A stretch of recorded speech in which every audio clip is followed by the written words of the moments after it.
On this episode of Courageously Speaking, we welcome an incredible force in the world of sports, leadership, and community empowerment. From cheerleader to business leader, Maria Cabande's story is one of relentless courage, stepping into the unknown, breaking barriers, and shaping spaces where people can thrive. Born into a Filipino American family in San Francisco and raised in Las Vegas, Maria's journey began in the cheer and dance industry, where she quickly rose from coaching middle schoolers to leading powerhouse university programs at Loyola Marymount University and UCLA. She didn't just coach, she competed at the highest level, representing Team USA on the international stage and winning gold across continents. As a global ambassador for cheerleading, she helped build the sport in countries around the world, proving that passion and purpose can create real change. Today, Maria is the senior manager of Raiderettes Studio, a dynamic hub she launched in 2022 that brings together Las Vegas Raider Nation, dancers, and families in a space dedicated to movement, empowerment, and connection. Her commitment to fostering inclusive spaces doesn't stop there. As the vice president of PACE, an Asian American Pacific Islander employee resource group she co-founded, she's making history, curating events like the first ever Chinese Lunar New Year celebration at the Las Vegas Super Bowl and creating new opportunities for diverse voices to be heard.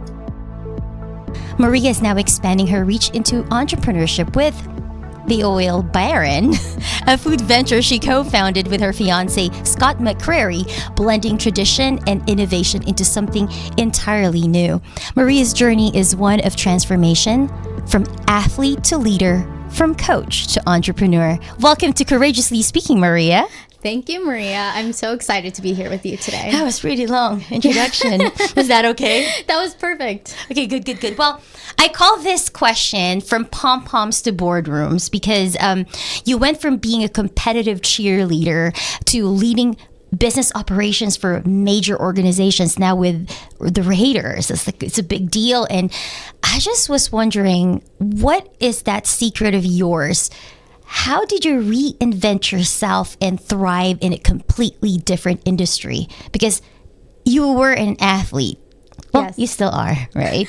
Was ex-athlete, but thank you. I'll take it. And then now you're doing business operations. Yes, How did you reinvent yourself? Oh, man. This is such a fun question because I never looked at it that way. I just feel like my life has been an evolution, like you described it, from like one side of the world to the other. And one thing that has truly helped me understand my path and my career and evolve with it is self-awareness. That's one thing that's my major tool in life. Just connecting to who I am, understanding who I am, being confident and comfortable with who I am has really helped me go from like somewhere where maybe I was a cheerleader and athlete to now I'm in boardrooms having meetings with these very important people who I feel like I don't have a place in this room with them, but actually like that self-awareness and that confidence that I instill in myself has allowed me to feel comfortable in those rooms today. Question. So how do you have that confidence? Because I think it's quite hard. Yes. It's not easy to build that. So is that has something to do with your cheerleading days that you're this confident? Because I speak with a lot of people, even people with certain titles, they get really scared. They don't even want to be in a podcast because I'm just scared of talking. Where are you getting that confidence? Thank you for thinking I have so much confidence. I'm very confident with myself. However, I do think it's a very human experience to get nervous and to get scared. And I appreciate that about myself because I think I've had so much practice, whether it's been in cheerleading physically, performing in front of a crowd for the first time, maybe on a small scale to a large scale across the world. It really like pushes you and helps you learn how to grow in certain areas. And I think just doing that repetitively there and then now in business has really pushed me to find that confidence naturally. Mm-hmm. So when you were a child, were you this confident or it took time for you to build that? I think that I was always an extrovert. always an extrovert. I always wanted to talk to people. I can't stop talking. I honestly can't stop talking. My fiance's like, just please stop talking. But we're the same. Yeah, I know. And I love my that. husband's watching. It's like, totally, she's the same. Hi, husband. Hi, Alan. Yes. So I can't stop talking, but it's been a good thing because I've been able to grow a network. And I think that's all it is relationship building. So yes, I think I've been this way ever since I was a little kid. And I think it's the Filipina genes. Oh, yes. I mean, my dad is from the Philippines, and he is the most outlandish person. So I probably get it from him. What does that mean, like outlandish? He's a very outspoken, proud Filipino man. Okay, which is a good loud. thing. He's loud. He's definitely a go-getter, and I think just, you growing up, maybe you don't always want to be like one parent or the other, but as you watch them grow up, the people that are around you, you just get influenced by, and I think that's a big part of who I am. And I think we should thank Dad. Yes, thank you, Dad. I do love you. Because it's like very important in being, Filipino American. That parental guidance is really very important. Oh, yes. Right? And in fact, for our next question, it's like coaching elite athletes. It requires three things. Number one, discipline. Number two, strategy. And number three, motivation. So it's like running a business. So now that you have your own business, what lessons from your cheer career have given you the edge in running your own business? Oh, two things that stand out to me right away from this question. Going back to actually my last answer is the relationship building. Communication has really helped me. So in cheerleading, you're communicating with your body, right? You communicate with your words as well, but there are times where you have to use physics with your partner. So you need someone to throw you up, and then you need to be somebody that goes up in the air, right? Okay, were you the one on top? I was in the air. Okay, we are so the same. I was on top Were you a too. flyer too? Yeah, Oh. I was a cheerleader when I was in elementary school and then a little bit in high school. Oh, so you know all about because it too. I'm small. Yes. And I hated that. I always wanted to be the one lifting, but We're too small. It never worked out for me. It was not in my cards. So yes. So I think like verbally or physically, you're always communicating with your partner when to dip, when to stand up, at what speed you need that to be at. And so I got really good at kind of reading people without them having to speak. And I think I also got really good at communicating what I was going to do without speaking to the person, kind of like, making eye contact, like. So it's like nonverbal cues. Yes, exactly. And I think that's like something that probably doesn't always get talked about in business is in sales and in business, you're working with others, whether it's customers or whether you're trying to make a partner. And I think having that connection, physical connection and eye contact is really important for business. And then the second thing I would say is just working really hard, making sure that you're doing things with good intention. And I think in cheerleading, like it was my life. It was all I cared to do. I didn't want to have a job. My parents were like, you're going to have to stop cheerleading someday. Then I never stopped cheerleading because here I still am today. Yes. But I feel like one thing for me is cheerleading taught me hard work, and my family taught me hard work too, but I think cheerleading you have to keep trying and trying again because it's such a skill that you really have to keep working at least from my experience to get good at, and it took me a long time to really understand that. And so once I finally broke through that, I kind of understood that if you work hard enough at something and if you just keep applying yourself, that you could get really good at that thing that you're working towards. Yes, and in cheerleading, I remember falling. Yes. And not just once. No, not just once. Many times. Too many times. Yes. And it's like in business, you're going to fall making mistakes. And, right. I have my own business as well, and it's not easy. No. And so you understand that part of that, like you're saying, mistakes is embarrassing yourself. Sometimes it's going to feel awkward. It's going to feel cringe. It's going to feel like you're doing it wrong. You're scared people are going to make fun of you or like wondering why you're doing that. And I think the difference between somebody who is starting a business or has their own business and somebody who doesn't is the person that has their business is willing to put themselves in an uncomfortable position so that they can learn and grow and potentially become successful. That's so true. And I think that it also hurts when you fall. Yes.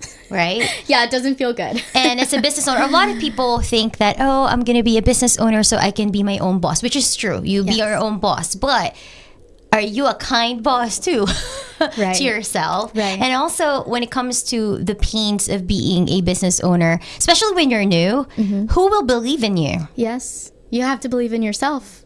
And many a times we can't even believe in ourselves because failure doesn't taste good. No. It No, hurts doesn't. and it bruises you. Yeah, and that's a really good point. If you, for the first time, you make a mistake or you lose a deal or something just doesn't work in the favor that you were hoping that it was going to go in, it's really hard to get up from that for the first time. But the more you put yourself in that position, like we just spoke about, the more comfortable you get with failure, which only helps you grow and lead you to the position that you want to be in. Yeah, I have this philosophy. If you want to be a business owner, you better be comfortable with failure. Yes. And you gotta fail fast. Oh, that's so Don't good. don't you think? If you fail quickly, Yes. you learn quickly. Yes, yes. If you wait, oh, I'm gonna pretend I'm not failing. I'm just gonna like fake it till I make it. I like fake it till I make it, but it needs to not be the only story in your entrepreneurship journey. That's right. Because if you're faking it all the time, it means to say that you're not putting the effort to be great at what you do, right? So it should be in your first day. Yes. The next time you should be, I'm going to make a lot of changes so that I can be better. I'm going to take risks that maybe most people outside of the organization might think, sorry for the term, that's stupid. Yes. But you still do it. And I think you and I were Filipinas, Yes. Filipino Americans. Yes, we and are. in the Philippines, I think there is this just amazing effort to continue to do good things, even when it's hard. The blood, sweat, and tears is actually real. Yes. Having your own business,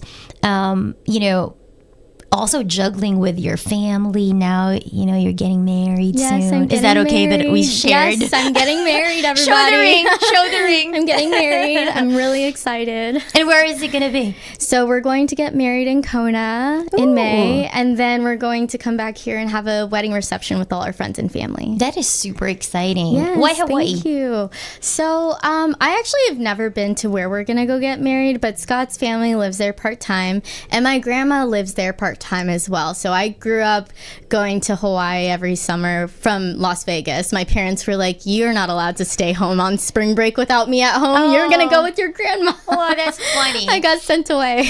And I think like Hawaii is like lots of Filipinos in there. Lots of Filipinos. And actually, I grew up here, and when I moved here, there's not really a lot of Asian people, not a lot of Filipinos. And when as I continued life through here, this ended up being the 9th island for Hawaii, because a lot of people would move from I've Hawaii. heard about what's 9th Island? The What does that 9th mean? island, because there's 8 islands in Hawaii. And for some reason, and I'm not sure why, I should probably look into this, but people from Hawaii love, when they move to the mainland, they love to move to Las Vegas. And I'm happy for it, because now we have so much Hawaiian and Filipino and Asian Japanese culture here that we wouldn't have had if all of the Hawaiians didn't tell all their family members, no, move to Las Vegas, it's great. Yeah, so that's Yeah. really cool. Yeah. But I'm excited for you. Thank you so much. I really appreciate it's that. a lot of new things for you. Yes. You're holding the business operations for, Raiderettes, the studio. Yes. Have your own business. Yes. With Scott. with Scott. And then now getting married to Scott. I know, it's so many things, and I'm, my wheels are always turning. I make fun of myself in my own head too, because I always have these random ideas. Like right now I have an idea in my head that is for, the next 2 years, but I'm going to do a little research over the next 2 years before I start putting it into fruition. But yeah, so many things at once, and I like to stay busy. Just like you're saying, Filipino people, they love to stay busy, and I don't know you what get that tired? is. Yes, I'm always tired, but it doesn't matter, because I just keep, I'm just so excited for life. I think one thing is, I'm really grateful to be able to have the things that I have, and that's even just having a house, having food, having clean water, having clothes.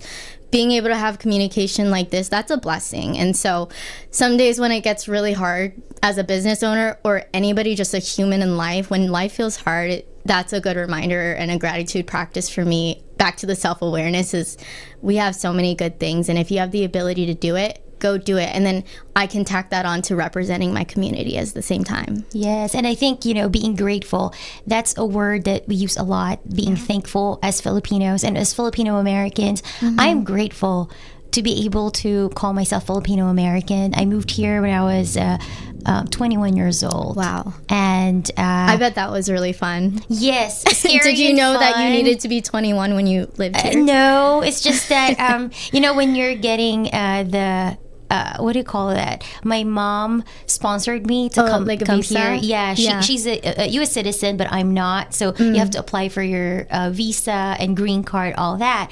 It just so happened I'm turning 21. Oh, perfect. And I made it. Imagine I Yes. would have waited like one more decade. I know. I prayed so much. Did you? I prayed for a whole year to be able to make it here. God, I'll be a nice person. Yeah. Even nicer Aw, than what I am see? now. If I come to America, if I can go to America, I'm not sure if you believe in really like manifesting, but Yes. I wrote down schools I'm gonna go to. I'm gonna go to UNLV. I'm gonna, have this job. And my classmates were asking me, "What are you doing there?" Mirinisa is like my name there. Everybody's Maria here. Yes. So Maria Mirinisa. So they call me Mirinisa. What are you doing all the time? Writing and doodling. And then I said, I'm doodling my life. This is I'm going to be in the United States of America. I And then love that. That is so happened. amazing. And look at you. Like, your life is amazing. Here you are interviewing people. You're like living your dream. And that's amazing, because if you think back to like being 21 in that position, those days when it felt probably hard and scary and uncertain, that feeling is like part of your life. And now you get to enjoy like what you do today. And the That's thing inspiring. is, it's funny because I was scared. Like, I spoke English back in the days in the Philippines, but I was not comfortable with it. I still have my moments. When you hear in my podcast, I slip a word here and there. It's like I didn't pronounce it correctly. I think it's so cute. Thank you. But I'm ESL, and Yeah. it's like like at first embarrassing, but I have embraced like Yes. the being Filipino American.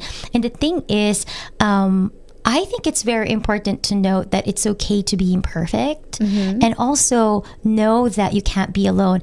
Around 6 months, I wanted to go back home to the Philippines because I was sad.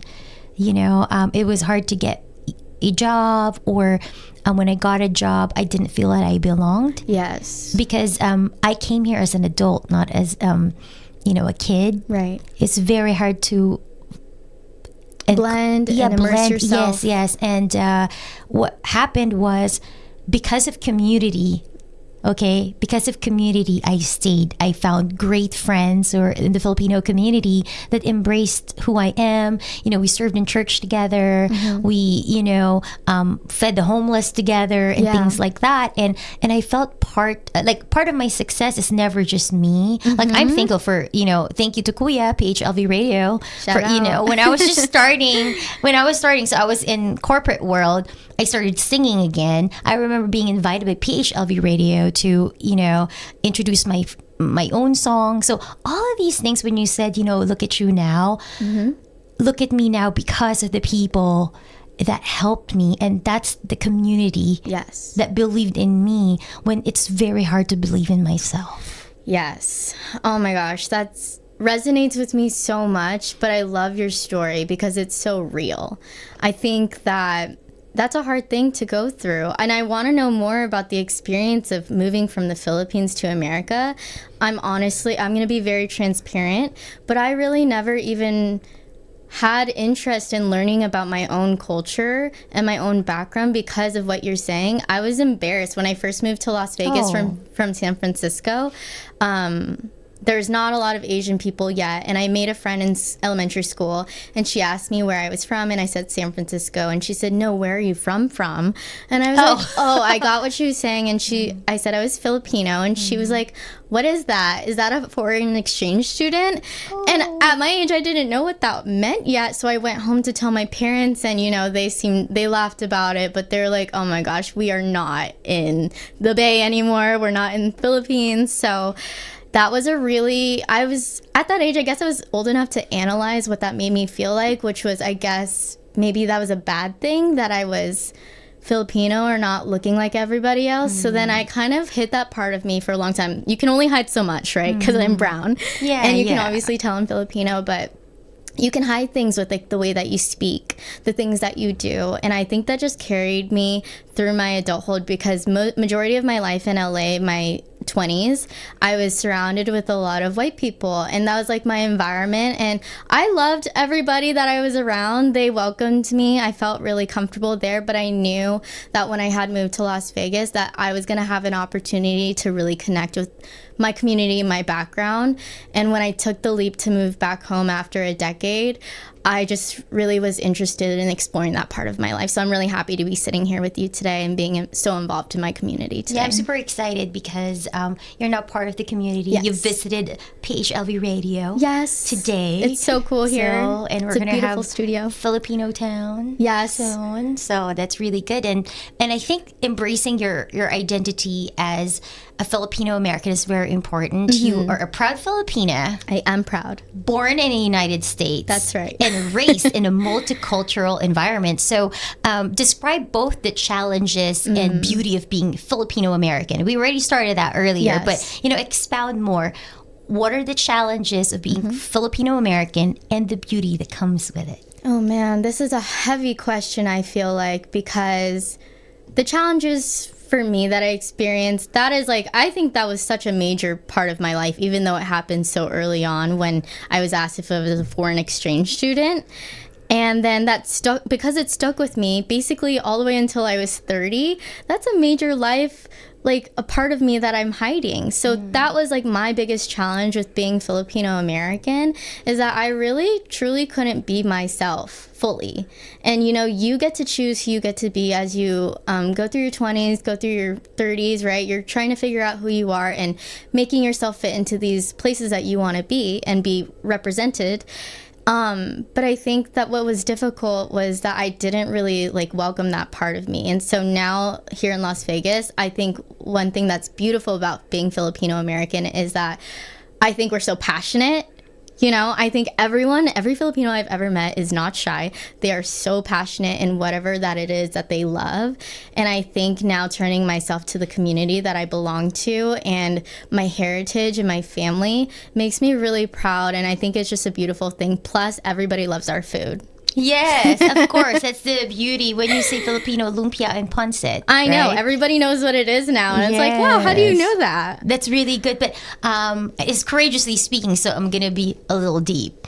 So Okay. when you said that you were embarrassed earlier, I want to really ask you about it. Why was it embarrassing to just say, hey, I'm Filipino American or I'm Yeah. Filipino? Why?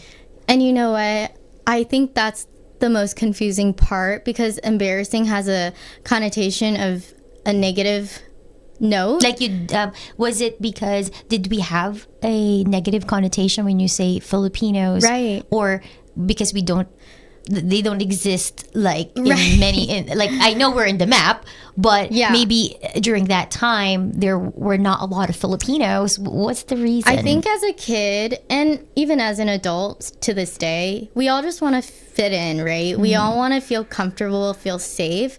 And I think that people feel safe and comfortable when they're with people that like know what they've experienced and understand them. Because you and I can sit down at a table together and eat Filipino food and enjoy it, and I don't have to ask you, what is this? Ooh, what's that? And make a you weird felt comment. like a little unique I compared felt to different. other. Yes, she made in that moment, and this was, I guess, in my head for whatever reason, that I just felt a little bit isolated, and I didn't realize I was different until that comment was made, and I was like, oh, I'm different, and this is a new place. And then I didn't realize I'd be different forever because I stopped growing at 4'7". So I was like, okay, I'm just gonna be different forever, I guess. Same. I'm small. Yes, yeah. So I think that when you talked about the beauty of being a Filipino American, that being passionate, I think that's one of the reasons why, being in a non-dominant group, in psychology and sociology, if you are minority, you're in the non-dominant group and you're feeling like an outsider, even if maybe you have nice friends and people, it's not their fault that Yes. they're not they're in the dominant group and you're in the non-dominant group. Yeah. What helped you get out of that from different to I'm going to embrace? Because now you said you co-founded PACE, right? Yes. And you're so passionate about the AAPI community, which is the Asian American Pacific Islander community. Right. So what happened?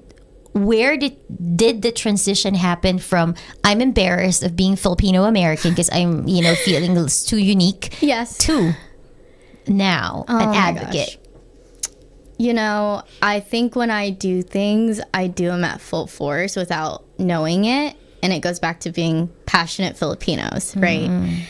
And I think that everything that I put my time into right now, I want to do it at 100%. I don't want to hold back. I don't want to do it just to fill time. I want to do it for whatever reasons develop that may come in front of me. I don't really know why I decided to join PACE when I came to the Raiders when it first was started, but it felt like the right thing to do, to surround myself with people that are like-minded and have similarities to me. And so I think just it's something that was in front of me. I took it and I was like, I want to be 100% in this. Once I got to know everybody in my group, I heard their stories, and we have people that work for the Raiders that are from the Philippines. Really? And speak Tagalog. Yes, we have a large group. We have about 60 members in our group, and a majority of them are Filipinos. So what does PACE stand for? Pacific Asian Community and Equity. So Pacific Asian, what's the C? Community and Equity. Okay, Yes. that's really good. It's a mouthful, yes. Okay, We so- actually changed the name once because it was even longer before. And But I like it. It's like the PACE. And what I love about our conversation today is that you are being truthful. You could have just said like, oh yeah, I've always been proud of who I am and my heritage. But here you are. People are going to see you as like, oh, I thought she's so passionate and didn't know that she ever felt that way. But most people, there's something called process of acculturation, right? Wherein you got to learn the new culture. And I teach this at UNLV. One of the things that I teach is like the U-curve hypothesis, wherein the first part is you feel at home. You feel at home in like being in the United States. As somebody who moved from the Philippines, I felt at home. I'm so excited. I'm going to McDonald's. Yeah. I'm going to Mount Charleston. Yeah. And then you feel hostile. Or hostile. How do you pronounce it? Hostile. Hostile. Yeah. So you feel hostile, feeling that you don't belong because I didn't have friends. And I felt like, why did I go to another country? Yeah. It's such a mistake. Oh. Because just so you know, I Right. traded my degree. I was missing my research paper. Thesis is that last semester, or I have to go to America. Oh, I man. chose the green card. Oh, wow. I didn't get my degree completely. I had it 5 years of school, but Yeah. I didn't get the diploma. That is such a hard decision to make at the age of 21. Yes, and that's why I felt hostile because I Yes. felt like It was like an internal battle. Like, was this the right decision? And it wasn't like, I was like, is this the life that I wanted? I felt like I had another idea of the United States, right? And then I felt some sort of humor. I was like, what am I? Like when I had friends, it's like, I love this life. I have a lot of friends now. What was I thinking that I'm suffering? I have How so did many you make that decision? I made that decision because I've always had this spirit of gratefulness. Okay. When I look back, life was hard back home. And there's not a lot of opportunities as opposed to here. There are opportunities there, but for somebody like me that may not have graduated in the #1 school in the Philippines, it's harder to maybe get a job or do what I really wanted to do. In America, here in Las Vegas specifically, I'm thankful to Las Vegas, by the way. You know why? Why? Las Vegas gives a chance to everyone. Oh, yes. I didn't finish college, but I got a job. Yeah. And when I got a job, that job put me through school. And I get emotional. That job paid for my bachelor's degree. And then my next job paid for my master's degree. And so on and so forth. Congratulations. This is your path. That one decision you made when you were 21 just like completely changed your life. And it was exactly what was waiting for you. And you had no idea, even when you were struggling with that, was that the right decision? And that's courage, Yes. You're willing to trade for like short term for long term. And then the last part is I felt at home. I've been here for 20 years, so I'm now 41 years old. And I am thankful for being at home. So from feeling that, I'm so excited, to hostile, to humor, and then now I feel at home in this country, and I feel like I belong. And when I got my U.S. citizenship, I'm telling you, it's the best thing. I cried. Yeah. I cried when I became a U.S. citizen. Because what an accomplishment. Yes, 1 month before my birthday, so which is great. Yeah. I mean, it was probably a scary time in life trying to figure out all these things that were laying ahead of you and behind you. It's just, life is so confusing for everybody. And I think it's important to come back to like, we're all just human trying to figure it out. But with that specific background, like, you had a hard path. You had hard decisions to make. And now here you are in your position that you are. And it's like, you can only be grateful, right? Yes, and that's why being grateful, I think, is something that you should have if you want to be courageous. Yes. You can't be courageous if you're not grateful. No. Because you can't take the risk if you're scared that something's going to hurt you, or there's really nothing to be grateful for. You're just going to stop there. Yeah, and I think it's really important to self-examine. So self-awareness, I think you and I both talked about this the first time we met, but having awareness is so important, because if you don't assess yourself in your current situation, no matter what it is, you really can't be grateful. And I think that's part of also confidence building, is you can't be confident unless you're courageous. Courageous means being brave. And in order for you to become brave, you have to take chances, and you have to be faced with uncertainty and the unknown. And before that, you have to be in a position that's scary and hard. And then that's when you can self-assess and be like, okay, I need to make a decision here. And that's how you be courageous. Yes, I love that. And in our next question, I know you've built a career that is constantly evolving, right? So from sports to corporate life and now to entrepreneurship. So, okay, what is the most painful part of choosing to be courageous, and what helped you push through? Because I shared a little bit of mine. So for you, what's the most painful part of being courageous for you? This is a really good question. And there's so many parts of my life that I would say have been painful that I experienced. But I think what the overarching theme of our conversation really resonates with the answer for this question is, I feel like, I feel like I've had some hard days throughout my life. And, I am still grateful for everything that I have, but those hard days are what make you experience challenge. And even though that feels really difficult, it's at those moments where you have to face yourself and say, like, I'm going to get past this, I'm going to move forward, and it's going to turn into a lesson. And so for me, I think the hardest part about being courageous is just being faced with those hard moments in life. It's when you feel the most down about yourself. It's when you feel like... So just so you know, Maria Cabande, like world-renowned cheerleader, works for the Raiders. Thank you. And she has those times too? Of course. Everybody does. And if they don't say that they do, it's a lie. Because you don't get yourself to certain positions without putting yourself through those hard times and then getting out of them. You really can't do that. And I don't really see myself, and maybe I don't have as much confidence as I'm saying, but I feel like I don't, when I read through my resume and, what you just said right now, thank you, but it doesn't feel like that. I feel like a normal person. I just feel like I'm just trying to build community, make friends, feel love, give love, figure out something for myself, make my parents proud, make myself proud. And I think that is just very human. And so, yes, of course I have hard days. And of course I feel not confident all the time. So let me ask you this. Give me an example of something hard you had to face and you had to be courageous. Like something, it doesn't have to be now or like recently. It could be from before. Well, I really struggled. Ooh, I might get emotional. That's okay. I really struggled with believing in myself and like knowing that my life was going to be okay, because I went through a depression in 2017. You? Yes. Wow.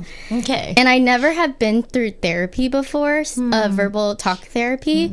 And I actually started therapy. So in 2017, I went through one full year where I didn't work out at all. And that was like my clear red flag, like something is seriously wrong. And then I would take naps before everything I had to do. I had like 4 jobs at the time, because in California, you have to have 1 million jobs to survive. Yeah, it's expensive. It's expensive. $3,000 for one bedroom apartment. Right. Is that true? It is so, like today, that's probably very true. Okay. But back then it wasn't that bad, but it was still very not expensive. I was not making any money, but I had 4 jobs and I was just so tired. And so finally I put myself into therapy. It was a big decision. I didn't know what it went. My parents did not want me to go to therapy. They're like, you don't need that, right? Being from Filipino culture, like that's not something that was comfortable in my household.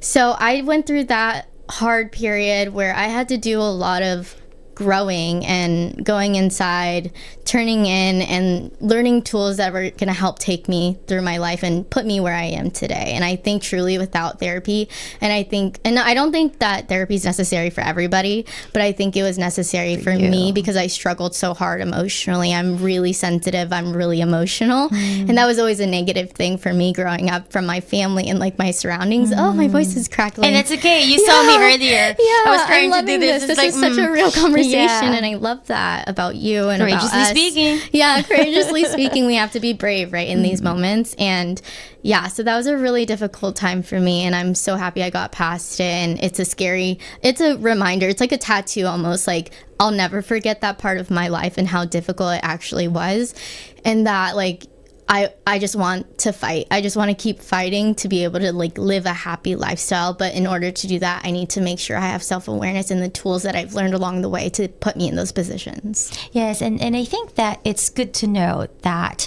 especially back in the days, mental health is not as accepted. It's a taboo. Yes. Don't you think? Yes. And I think a lot of people think that if I go to therapy, something must be wrong with me. Yes. Have you ever felt that when you were going through this depression Maria, phase? I think about that question every day of my life. I'm like, something's wrong with me. Something's wrong. And even though a lot of people look at us as like we're accomplished, yes, you know, but at the end of the day, we're human. Yes. Everyone I know, I have friends who are entrepreneurs making millions of dollars. They would send a text, I'm not feeling well. And they go through therapy and they have to hide it. Kind of like, I'm embarrassed. So not being Filipino American, I'm embarrassed because I'm such a successful person, yet I'm going to therapy. And that something's wrong with me. I have a disease. And I always tell people, we cannot choose our circumstances that actually make us feel things. But we can choose what to do with it. The problem, do we have the tools? How is it that for 12, 15 years, we go to school to learn how to do a great job for our careers, but we never go to school to find out how to live a more fulfilled life and how to live happily and how to choose better, how to communicate, how to love, how to have relationships.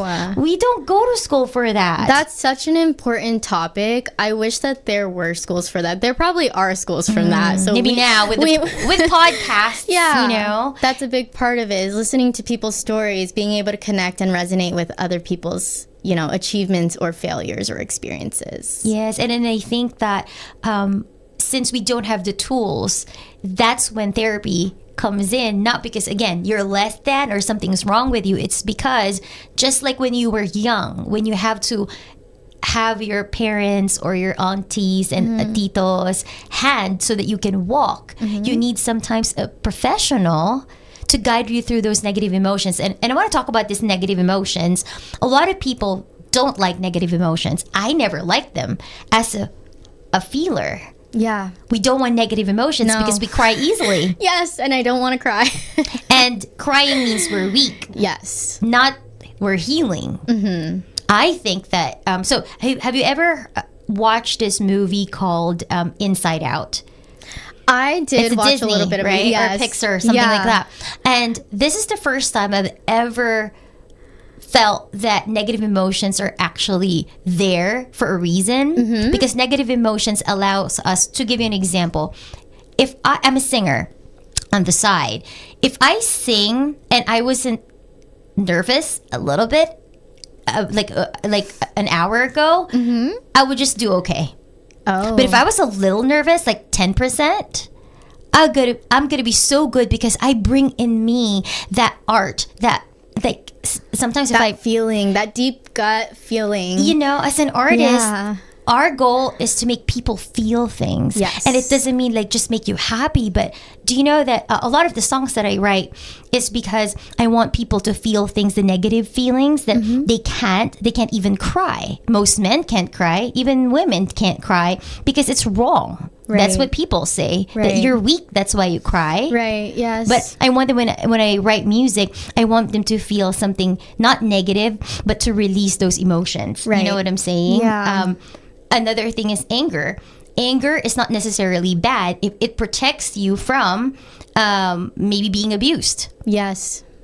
Yeah. I'm not saying to have chronic anger, chronic depression, but you have to respect negative emotions just as much as you respect being happy, Right. joyful, and fulfilled. Because how can you know the difference between sad and happy when you've never been sad? Exactly what I Tell was me. thinking is, it's not, you don't want to be just strong, because it's not an option. You can't be strong without have felt what weak feels like. You really can't. And it's unfortunate, because if we could all just be happy, if we could all just be strong, that would Rainbows be and my vote. lollipops. Yeah, that would be my vote for everybody. But what I've learned is it's just not possible. For me, at least. That's my experience. And maybe other people have different experiences. But I think No. what you're saying I is think like... all of us. And I'm telling you, it doesn't matter. So a lot of people, ask me, because I do counsel, I do Yes, my, yeah. coaching on this side. And I always tell them that even me, I get sad. Yeah. There are times I'm preparing for a show and I'm having a meltdown 2 hours before a show. Yes. And I have to compose myself and say, I'm okay to be like this. I teach part-time at the university. 2 hours before, I feel so down. Yeah. But my students need me. Yeah. Then I have to muster the courage to go to school and Right. teach. Yeah. While I was crying 2 hours ago. Yeah, that's really hard. But I think when you put yourself in a situation wherein you accept the fact none of us, whether you're a millionaire or you're making minimum wage or you're doing even the love, like your dream job, Yeah. you have your love of your life, 100% sure anyone in here can try to give me a different answer. All of us become sad at one point in our lives.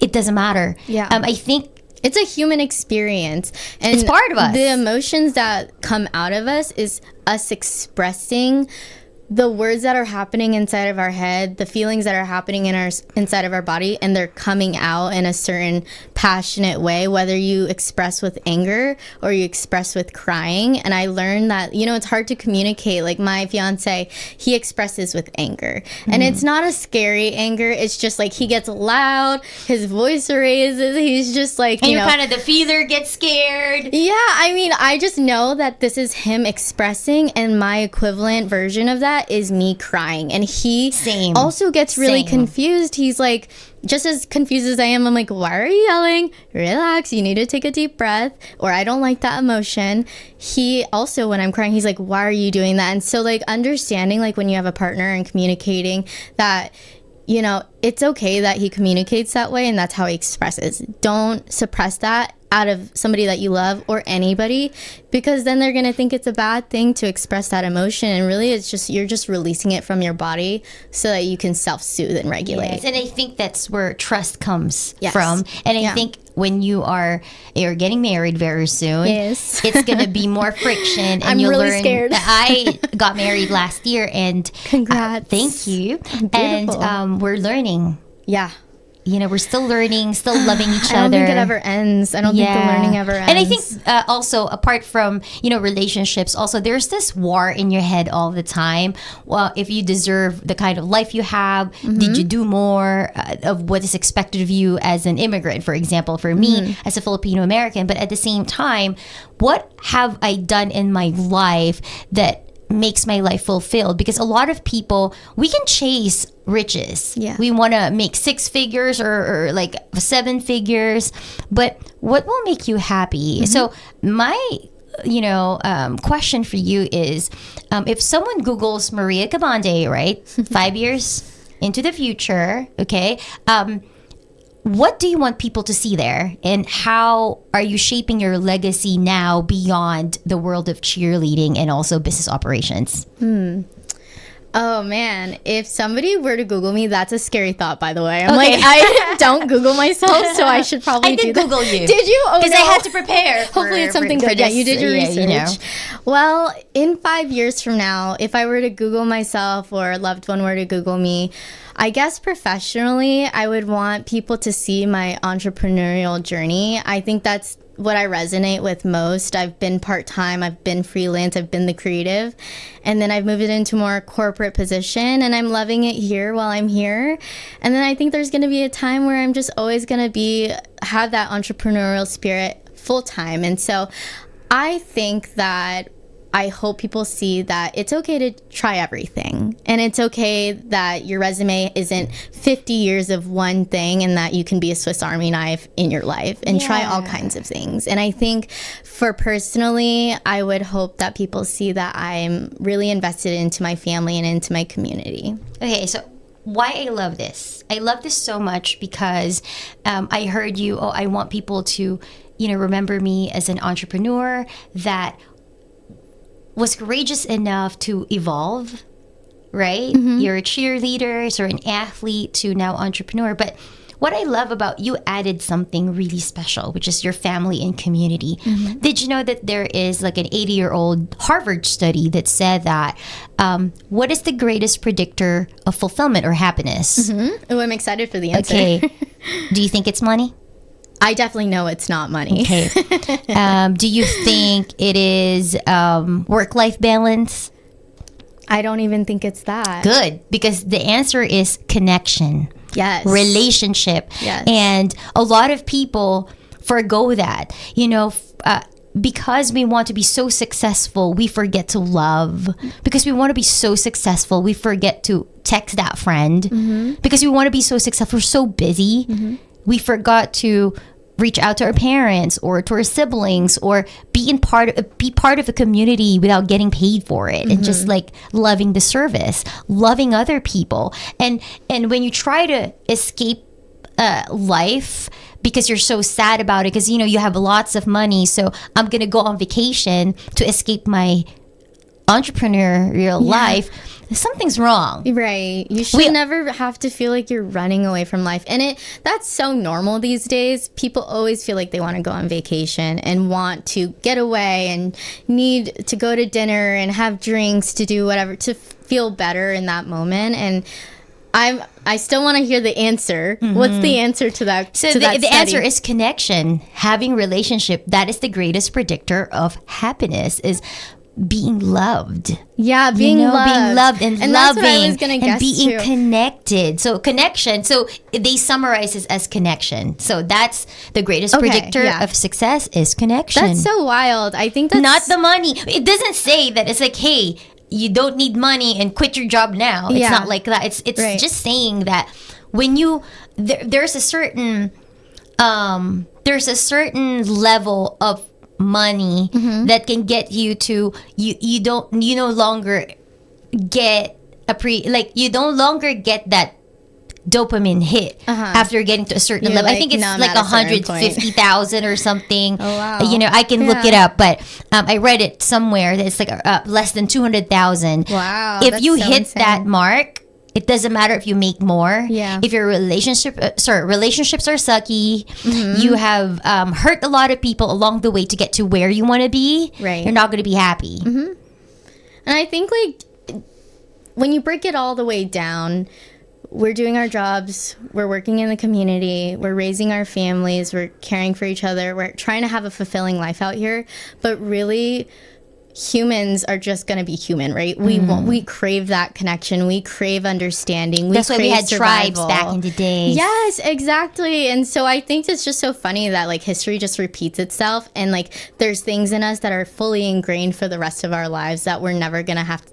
be able to escape. And it's just, if you like strip yourself of all those material things and you go back to like what is really inside of you, that, and you find its connection, I think that's such a beautiful thing that people get to realize, and we're so lucky that we got to figure that out now, like early that study in life. And just so you know, I went to Harvard last year for a conference. Cool. And I met one of the psychologists that is friends with the guy or the doctor that made that study. Mm-hmm. I got his card. I never emailed him. Cool. So I got to email him. You got to email him. We cited your friend's study. Oh, that's so cool. Because I think it's a great thing to know that. So when people, it's okay. They said here, in your 20s, you got to hustle and work hard. Right. In your 30s, you're going to find where you're passionate at. And at 40, you're almost like starting to think about semi-retirement. And you're 50, you're semi-retired, and you're 60, you should be retired. Yeah. Not retired from life nor serving, but from hustling. Yes. 20s is for hustling. You're just figuring it out. And your 30s is when, this is who I am. 40, you should I know what I want. Isn't it funny that transition from each of those phases that you just said? It's even hard to move through those phases, right? Those are like scary parts of life. And this is the thing. What if you're still struggling at 40 or at 50? How dare us say that, But the thing is, that's why we have community. And I think that us, like we women or all of us in the community, we should help each other. I think so too. Yeah. I believe in collaboration, not competition. Me too. In my business, I have partnerships wherein they're exactly the same business, but we collaborate with them because we win together. I think we need to stop that crab mentality that somebody's better than me. I'm going to be jealous. There's room for everybody, because we're all different people. And so it works better this way. We can all be part of the wheel. We don't have to push each other out and say I want everything. Being greedy is just, it's an ick for me. And then, just so you know, when you're greedy, you lose connections. And when you lose connections, you lose fulfillment. And you can have $1 million in the bank. Yeah. But if you have only your friend is yourself and that's it, there's no happiness there. Yeah. Even introverts. You feel empty. I know a lot of introverts. My husband's introvert. Yeah. But he still wants that connection. Doesn't mean that he wants to hang out all the time. Right. I bring him to Filipino parties and it drains him. It drains him. He needs to charge his battery after that. Yeah. He still craves for that connection. Of course. Yeah. So, and I think that it's a special thing. And so this is the last part. Okay. So I always like to leave our listeners with a challenge to help them build their own courage. So what's this one bold step you'd encourage someone to take this week? Ooh, okay.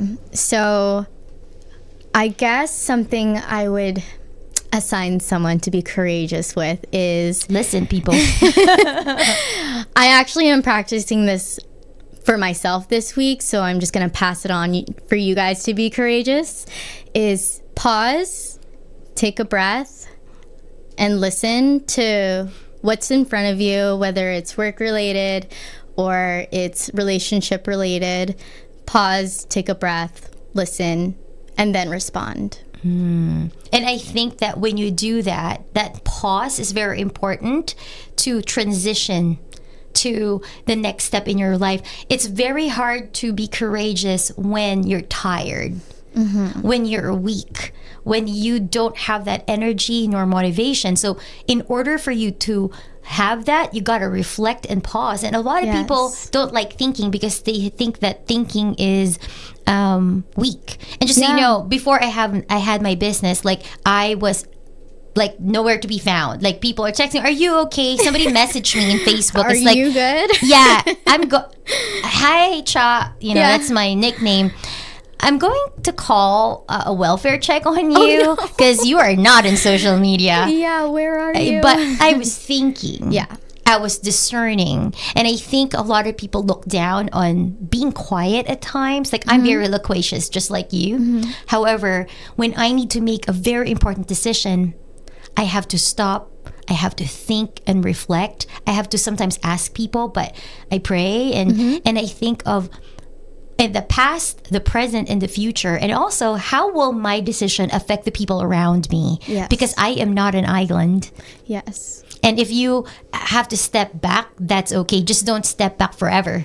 Yeah, I think just, that pause for me, because I'm so emotional, and you probably understand this too because you shared you are, that like immediate reaction that wants to come out of your body because somebody may have said something to you that you didn't like, or you want to respond first, so you get super reactive and try to be as fast as you can. It just puts you in a position where you're not in control. You're right. Of your own emotions, and not control of the situation, because that's a whole different topic, but just in control of your emotions and being able to like truly authentically answer and respond to people that you love and that you're working with thoughtfully is super important. Yeah, and I will take that challenge because I need that. I really need to pause. But thank you so much for joining us today. Oh my gosh, so fun. Another episode of the Courageously Speaking podcast hosted by yours truly, Maria Soriano. And a huge thank you to our beautiful, inspiring, and kind guest, Miss Maria Cabande. Thank you. Our Filipino American, for sharing her incredible journey of reinvention and invaluable courage. Her story actually reminds us all that staying true to ourselves while embracing growth is one of the greatest acts of courage.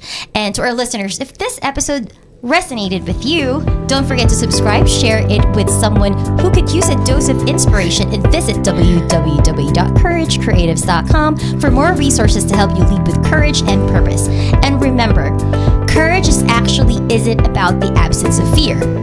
It's about taking action despite it. So until next time, stay courageous.